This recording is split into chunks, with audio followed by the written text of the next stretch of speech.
Terima kasih buat lawatan-Mu bagi kami. Kami tahu Tuhan ada sesuatu yang penting yang Engkau mau sampaikan bagi kami pada siang hari ini. Roh Kudus, Engkau bekerja sebebas-bebasnya. Biar Engkau dapati semua kami memiliki rasa lapar dan haus akan Engkau Tuhan. Kami terbuka bagi kebenaran firman-Mu.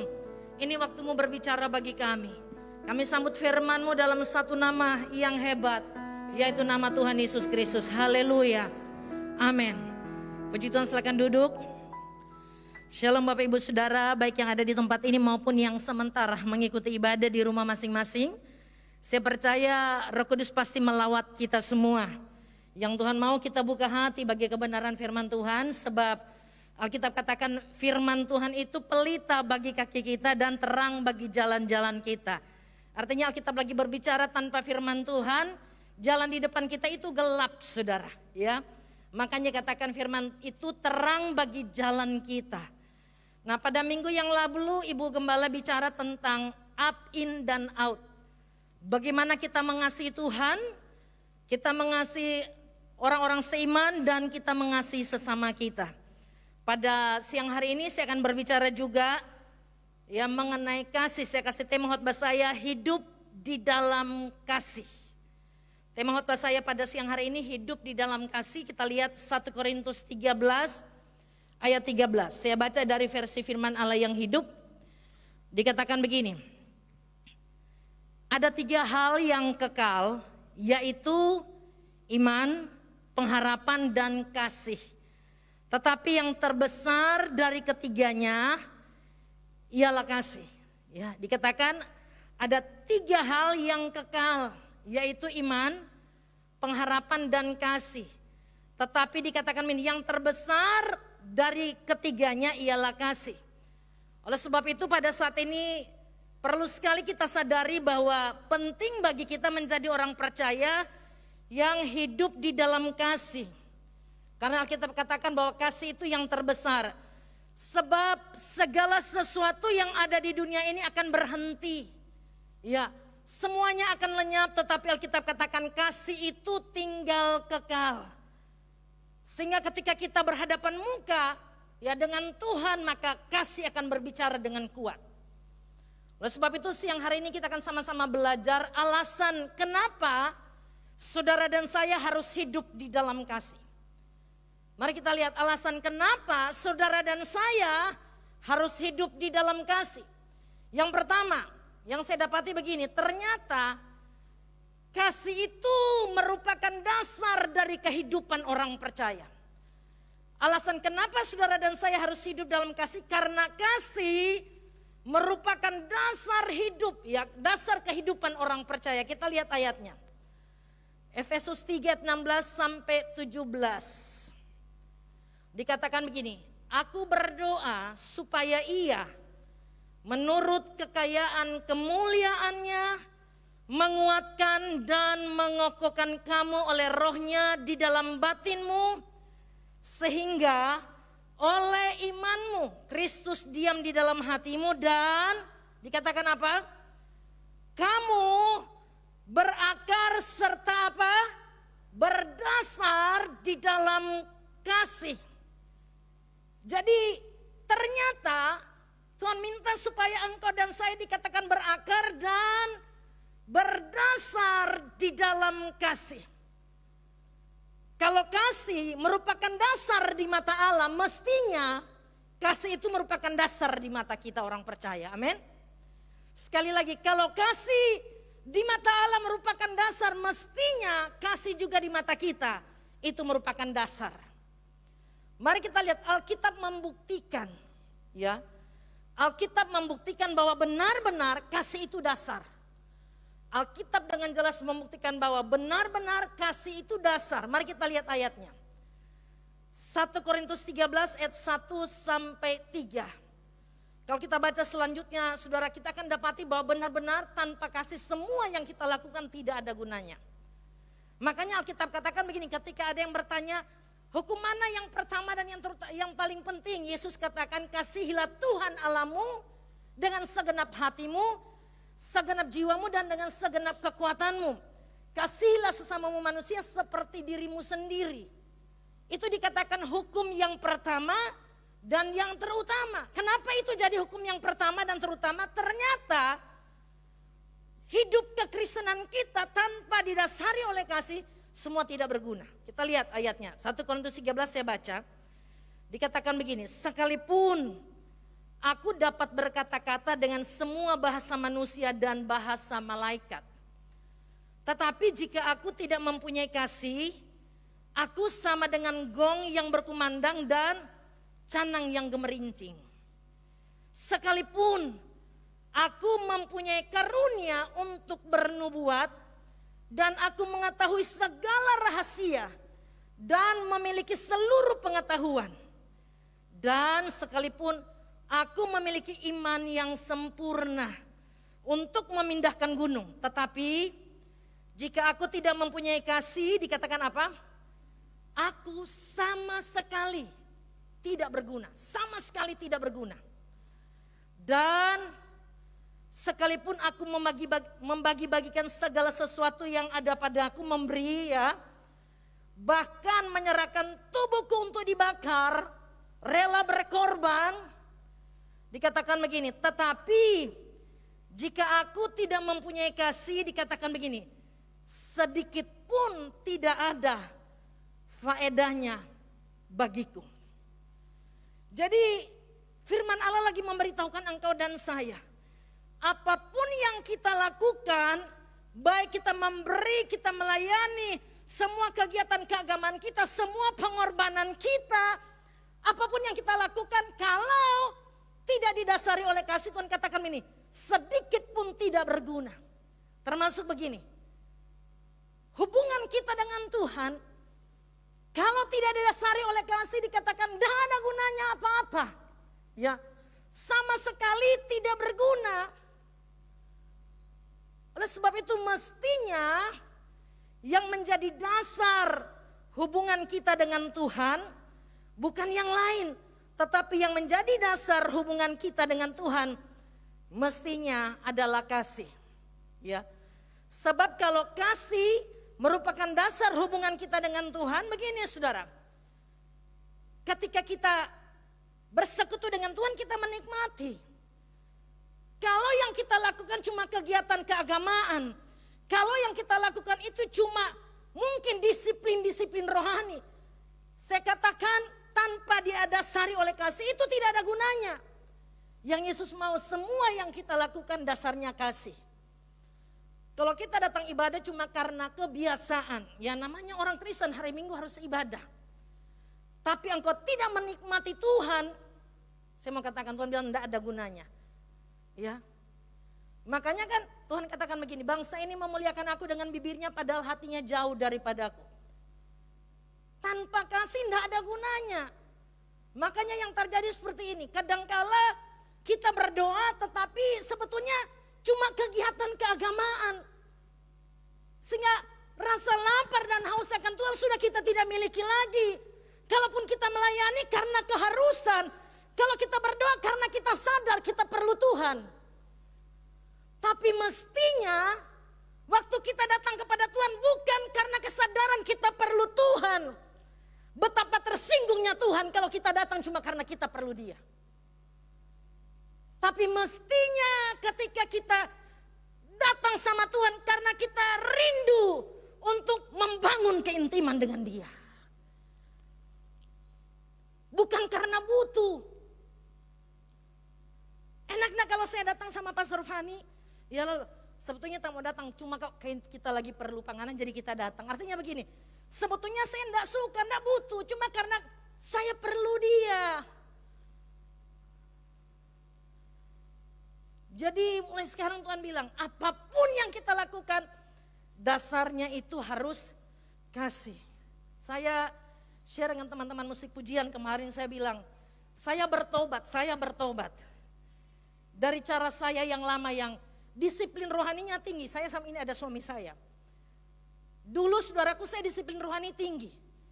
Mau tidur jam 2, jam 3, pokoknya tidak boleh lewat jam 5, harus bangun doa.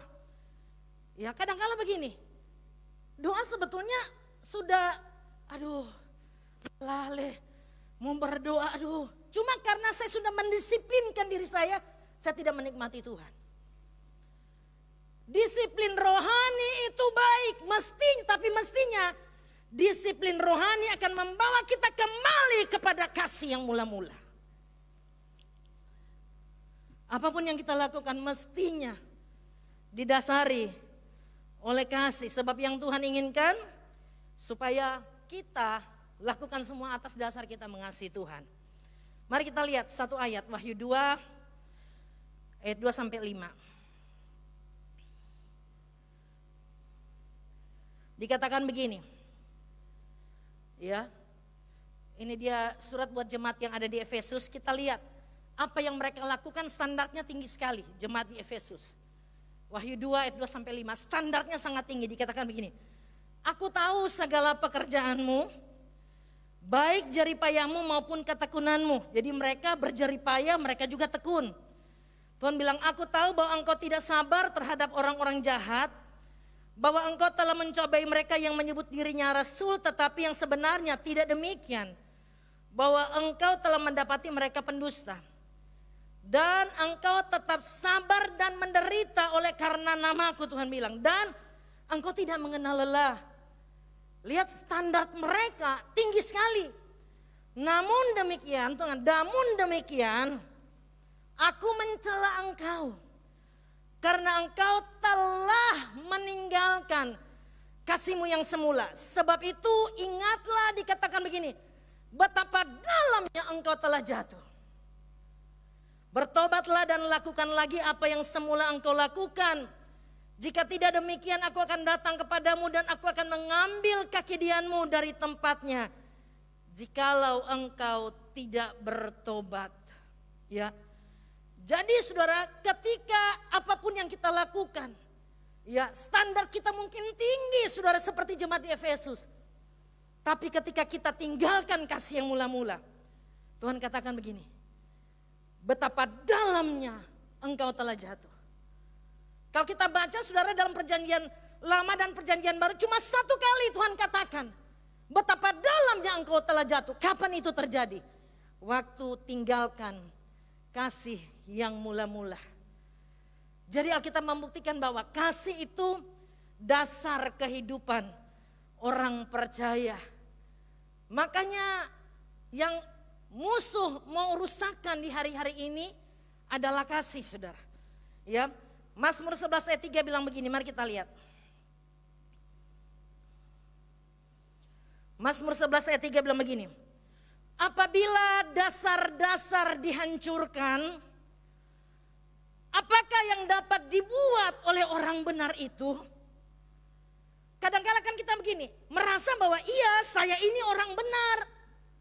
Kita ini orang benar, tapi Tuhan katakan, kadangkala kita memang orang benar, tapi kita tidak sadari dasar itu sudah dihancurkan musuh. Tuhan bilang, sekalipun engkau dan saya adalah orang benar, kalau dasar itu sudah dihancurkan, apa yang dapat kita lakukan? Tidak ada gunanya lagi.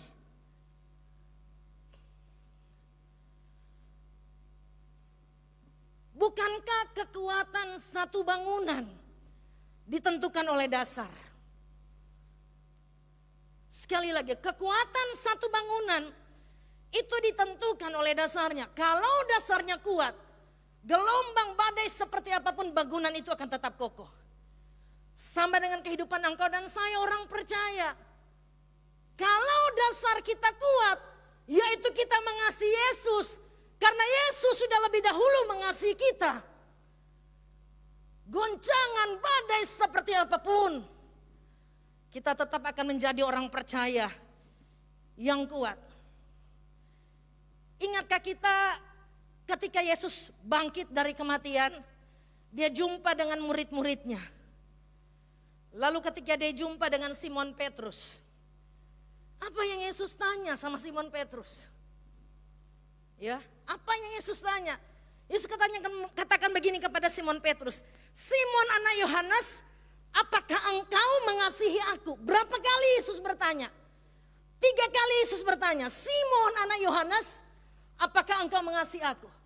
Kenapa Yesus bertanya dengan pertanyaan yang sama sampai 3 kali? Apakah engkau mengasihi aku? Sebetulnya Yesus lagi memberitahukan kepada Simon Petrus, Simon anak Yohanes, kalau engkau mengikut aku cuma karena mujizat yang engkau lihat, cuma demi kebesaran namamu, engkau pasti akan meninggalkan aku. Tapi kalau engkau mengikut aku karena dasarnya engkau mengasihi aku, engkau bisa bertahan sampai hari terakhir. Hari ini apa yang menjadi dasar kita ikut Tuhan? Oh, supaya usaha saya diberkati, ya, supaya saya diangkat. Kalau itu dasar kita ikut Tuhan, akan tiba saatnya kita tinggalkan Tuhan. Akan tiba saatnya kita tinggalkan Tuhan. Mestinya dasar kita karena kita mengasihi Tuhan. Kenapa kita mengasihi Tuhan? Karena Dia sudah lebih dahulu mengasihi kita. Dia sudah berikan yang terbaik bagi engkau dan saya.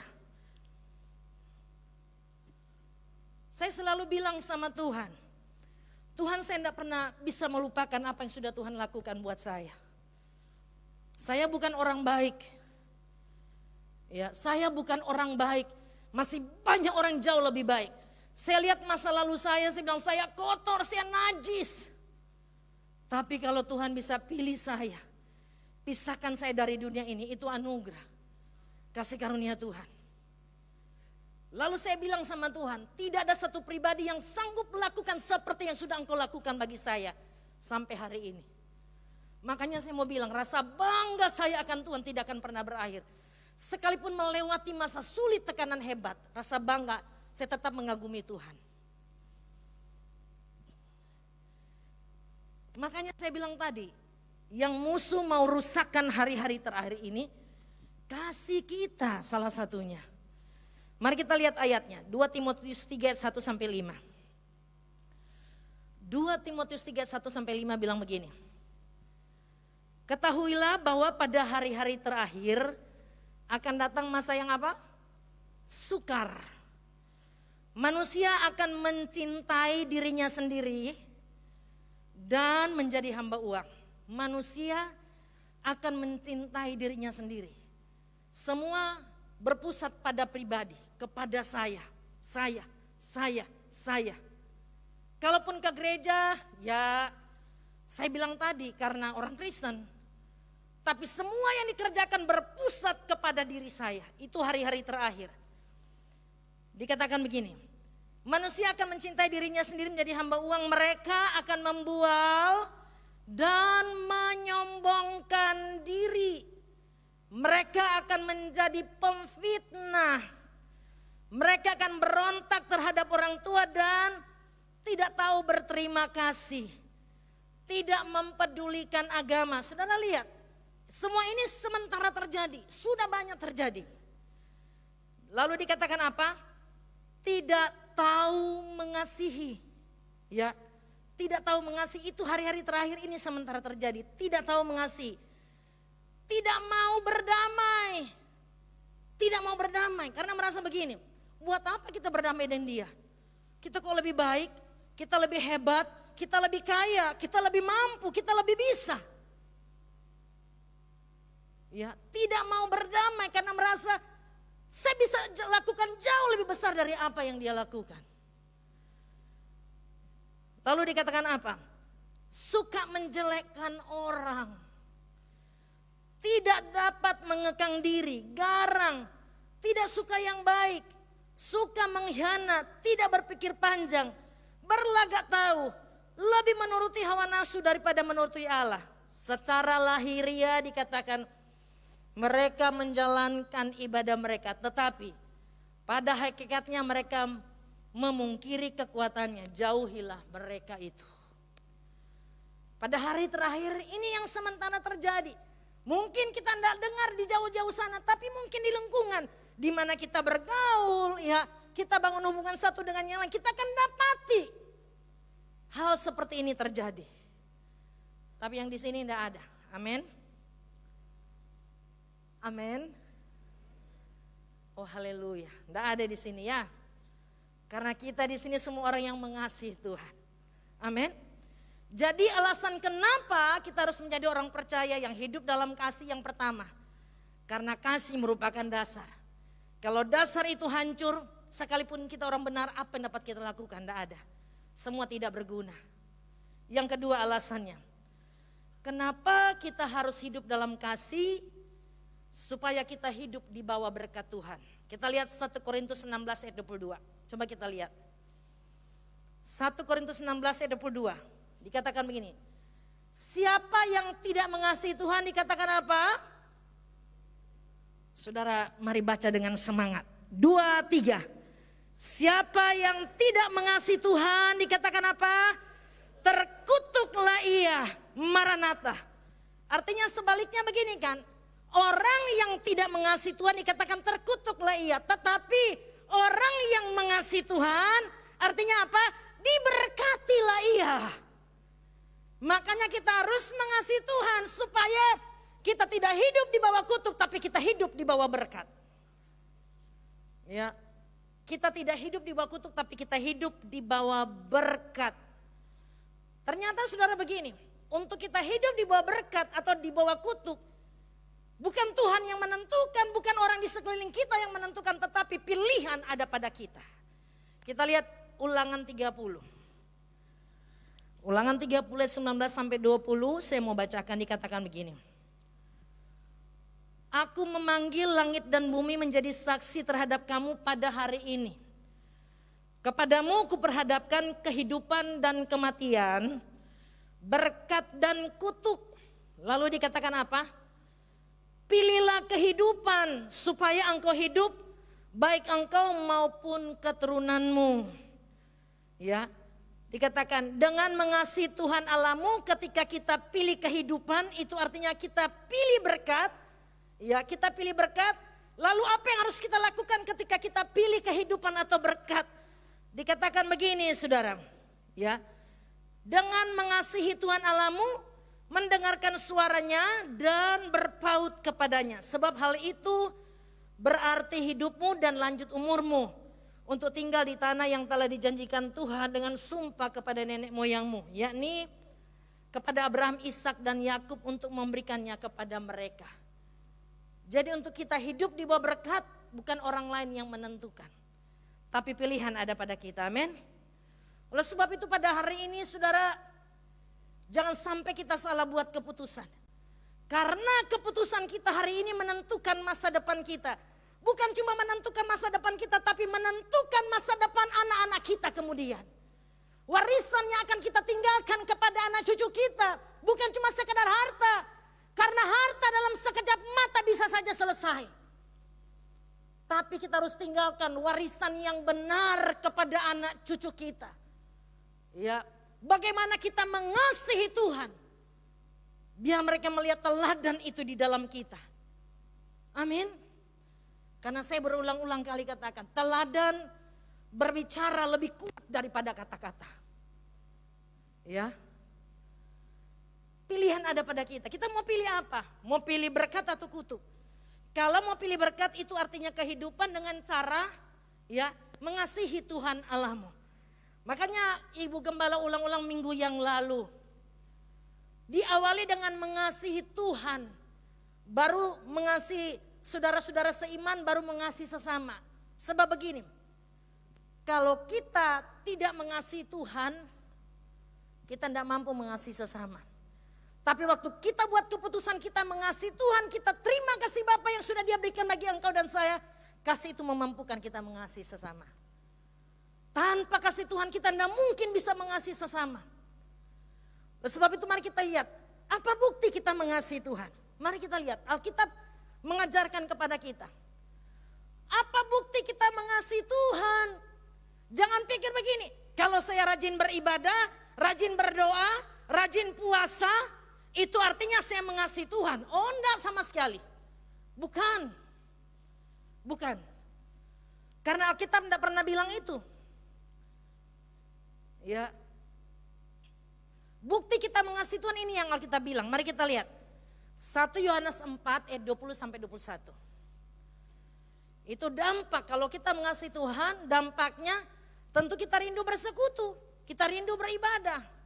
Kita mau menikmati Tuhan, bangun keintiman dengan Dia. 1 Yohanes 4 ayat 21 katakan begini. Bapak Ibu perhatikan baik-baik ayat ini. Jikalau seorang berkata, aku mengasihi Allah, dan ia membenci saudaranya, dikatakan maka ia adalah apa? Pendusta. Karena barang siapa tidak mengasihi saudaranya yang dilihatnya, Alkitab bilang begini, tidak mungkin mengasihi Allah yang tidak dilihatnya. Dan perintah ini kita terima dari Dia, barang siapa mengasihi Allah, ia juga mengasihi saudaranya. Ini Alkitab yang bilang, bukan saya. Bukti kita mengasihi Allah, kita mengasihi sesama, mengasihi orang lain. Kalau sampai hari ini engkau masih hidup dalam kebencian, kemarahan, iri hati, tidak mau mengampuni, jangan pernah bilang engkau mengasihi Tuhan. Tuhan bilang engkau pendusta. Entah engkau memberi di gereja berapa banyak, entah engkau rajin doa, rajin puasa, Tuhan katakan engkau pendusta. Makanya hari ini perlu apa? Bertobat, saudara. Kita ada di musim yang baru. Banyak hal terjadi, perubahan di depan kita. Bahkan ke depan 1 minggu, 1 bulan, 1 tahun juga kita tidak tahu seperti apa. Yang perlu kita lakukan hari ini, buat keputusan untuk bertobat dengan cara mengasihi sesama. Amin. Tidak ada istilah bilang begini, kita kok ibu su mengampuni no, mari kita kuat kiapas tuh. Karena ada jemaat yang bilang sama saya, Bu Eli kita su mengampuni, so ndak no. Cuma kita kok kajali di muka, aduh orang kali rasa muntah. Mengampuni kok begitu? Itu kebencian. Saudara, kalau saudara jalan-jalan lalu lihat kotoran, biasa kita rasa apa? Rasa muntah. Kenapa ada kotoran? Kalau kita lihat orang kita bilang rasa muntah, berarti engkau simpan kebencian dan kemarahan. Ada yang bilang begini, kita kok Bu so jarang datang doa. Kenapa? Soalnya ada tuh orang kita nyak suka, dia dok kalau mau datang doa angkat tangan memuji, so tak ganggu sekali tapi hati. Orang itu udah senang-senang. Saudara, kalau kita marah orang, kita yang berdosa bukan orang lain. Hari ini perlu bertobat. Kenapa perlu bertobat, saudara? Lihat ayat selanjutnya. 1 Yohanes 3 ayat 10, saya akan bacakan dari versi firman Allah yang hidup. Dikatakan begini. Jadi sekarang kita dapat membedakan siapa anak Allah dan siapa milik iblis. Di sini ada milik iblis? Ada? Oh enggak ada, saya pastikan enggak ada. Di rumah juga saya pastikan enggak ada yang milik iblis. Tapi dengar, lihat baik-baik ayat ini. Saya takutnya begini, kita merasa kita keluarga Allah, padahal kita milik iblis. Lihat ayat ini. Jadi sekarang kita dapat membedakan siapa anak Allah dan siapa milik iblis. Lihat, barang siapa hidup dalam dosa dan tidak mengasihi saudaranya, dikatakan apa? Nyatalah, nyata bahwa ia tidak termasuk keluarga Allah. Kalau tidak termasuk keluarga Allah, keluarga siapa? Kalau tidak termasuk keluarga Allah, lalu keluarga siapa? Cuma 2 pilihan tadi, milik Allah atau milik iblis. Coba saudara lihat wajah yang ada di samping kiri kananmu. Oh haleluya. Dapat lihat kalau keluarga Allah, saudara, kelihatan dari wajahnya, saudara. Ya bukan karena bedak yang dia pakai, tetapi terpancar kemuliaan Allah. Amin. Lihat wajah di samping kiri kananmu. Saya takut jangan sampai begini, kita merasa kita warga kerajaan Allah, tapi Tuhan di atas lagi begini, idih, ngana milik iblis bertahun-tahun, ngana ada marah, ngana benci orang, kok ngana bilang ngana milik Allah. Karena DNA Allah itu kasih, bahkan dikatakan Allah adalah kasih. Kalau Allah ada di dalam kita, itu artinya kasih Allah ada di dalam kita. Sebagaimana Yesus mengasihi saudara dan saya, kita juga sanggup mengasihi orang lain. Amin. Biar hari ini saudara, enggak usah lihat orang lain. Saya juga saudara belajar lihat diri saya sendiri. Setiap firman yang datang saya lihat, saya mulai pikirkan. Siapa yang di hati kita tidak terlalu suka, kita mulai bereskan saudara.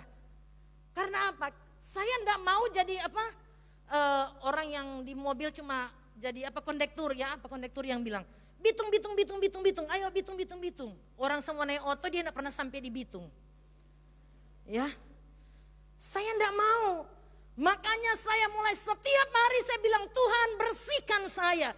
Firman-Mu berbicara bagi saya harus merubah. Pertobatan itu hari lepas hari. Ayat-ayat yang paling terakhir, nasihat firman Allah bagi kita semua. Saya akan bacakan dari versi mudah dibaca.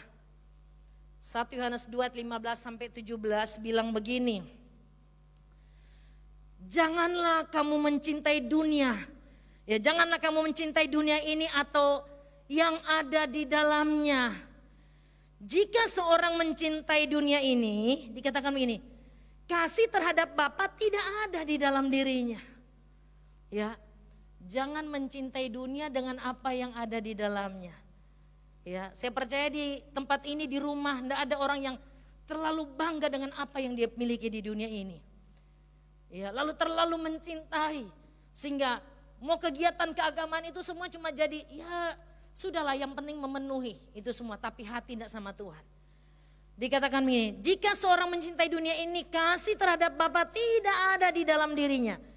Sebab dikatakan semua yang ada di dunia ini menginginkan yang menyenangkan diri kita yang berdosa. Semua yang ada dalam dunia ini dikatakan untuk menyenangkan diri kita yang berdosa. Menginginkan yang jahat yang kita lihat dan kesombongan atas yang kita miliki. Yang seperti itu tidak berasal dari Bapa melainkan dari dunia. Dunia ini dan segala sesuatu yang diinginkan orang sedang menuju kebinasaan. Tetapi orang yang melakukan kehendak Allah tetap hidup untuk selama-lamanya. Oleh sebab itu jemaat Tuhan, buatlah keputusan. Jadi orang percaya yang hidup di dalam kasih. Dengan mengasihi Allah dan sesama. Sebab kasih yang kita miliki akan berbicara sangat kuat sampai kepada kekekalan.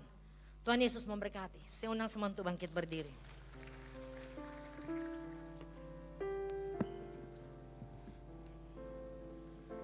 Saudara, saya percaya waktu yang sisa yang Tuhan masih percayakan bagi engkau dan saya.